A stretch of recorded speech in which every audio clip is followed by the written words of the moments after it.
Bismillahirrahmanirrahim. Assalamualaikum warahmatullahi wabarakatuh. Hamdan wa syukran salatan wa salaman. Asyhadu an la ilaha illallah wahdahu la syarika lahu wa asyhadu anna Muhammadan abduhu wa rasuluh. Allahumma shalli ala sayyidina Muhammad wa ala alihi wa sahbihi rasulillah ajmain. Anak diriku sekalian semuanya, sebelum kita memasuki proses pembelajaran ini di akhir bulan November, marilah kita bersyukur kita kepada Allah Subhanahu wa taala. Kemudian berselawat kepada Rasulullah sallallahu alaihi wasallam dengan mengucapkan Allahumma shalli ala sayyidina Muhammad wa ala ali sayyidina Muhammad. Dan bersama-sama kita membaca doa sebelum belajar. Rabbi zidni ilman warzuqni fahman. Nah, adikku sekalian, pada hari ini hari Ahad tanggal 31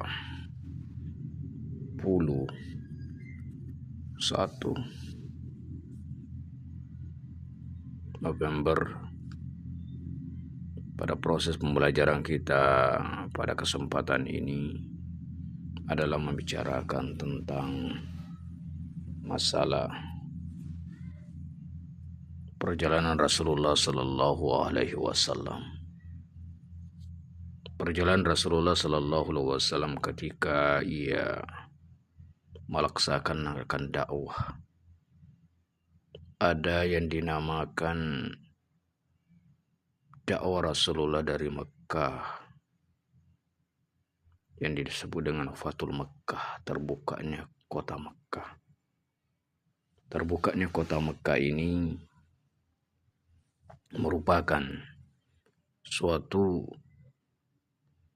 perjalanan bagaimana Rasulullah bangkit kembali untuk dakwah di kota Mekah yang selama ini ditinggalkan karena diancam dari orang-orang Quraisy, sehingga dia hijrah ke Madinah. Proses pembelajaran kita di semester ganjil inilah daripada bab yang kelima tentang hijrahnya Rasulullah sallallahu alaihi wasallam, sehingga dalam dakwah beliau mengalami beberapa tantangan. Periode di Mekah kurang lebih 10 tahun Rasulullah sallallahu alaihi wasallam berdakwah, sementara di Madinah ada 13 tahun. Dari perjalanan inilah Rasulullah sallallahu alaihi wasallam menjalankan dakwah, ada secara sembunyi-sembunyi, ada secara terang-terangan.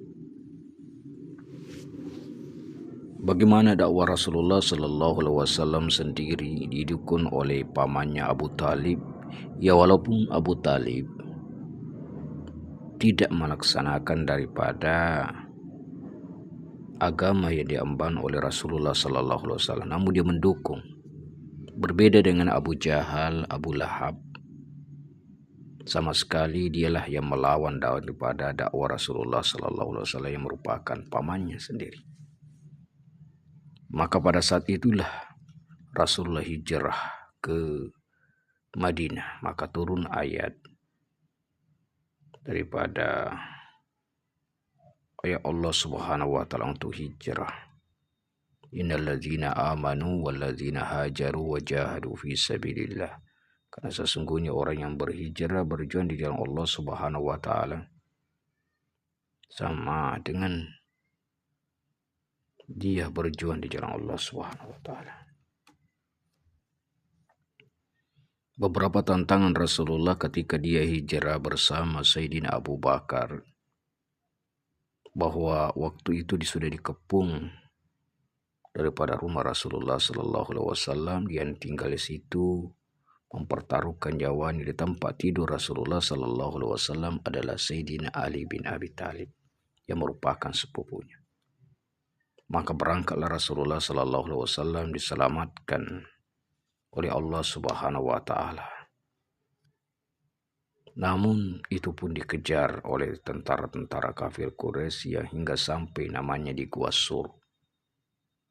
Dalam Gua Sur inilah juga tantangan dakwah Rasulullah sallallahu alaihi wasallam, bagaimana mempertaruhkan dirinya untuk menyelamatkan, namun Allah juga menyelamatkan hingga daripada pamannya sendiri meninggalkan tempat itu karena lihatnya daripada sarang laba-laba.